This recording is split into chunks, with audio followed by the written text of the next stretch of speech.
Il y a d'abord la peur. Il y a aussi l'envie. Nous vibrons de voir ces garçons naviguer sans escale ni assistance, seuls, face à leur chrono. Pourquoi nous, terriens, sommes-nous à ce point fascinés par les prouesses des marins? Ce sont des héros pour un temps qui manque de héros. Il faut relier ça avec, si vous voulez, ce qu'on appelle aussi parfois le besoin d'épopée. Nous vivons dans justement des espaces confinés, des vies privées, des vies ouatées. Voilà, notre existence est confortable, douillette, sauf que...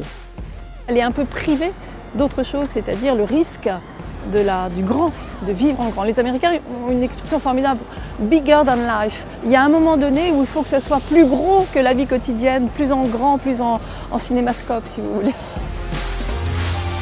Oui, notre goût pour l'aventure est là. Parfois bien caché au fond de nous, mais bel et bien là. Qu'est-ce que c'est l'aventure? C'est la surprise de la vie, c'est ce qui advient mais qu'on ne connaît pas encore.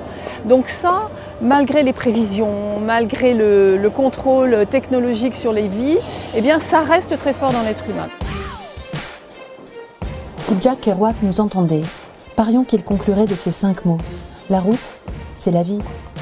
À bon entendeur, les amis.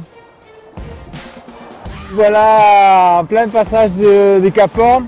On voit les baies de la Terre de Feu qui se profilent. Donc de voir ça au près, c'est quand même le cap mythique, c'est vraiment le dernier virage. Vraiment c'est une belle émotion. On est bien content d'être là, ça y est, terminé le sud, à nous le chaud, route nord maintenant, donc en route vers la Bretagne.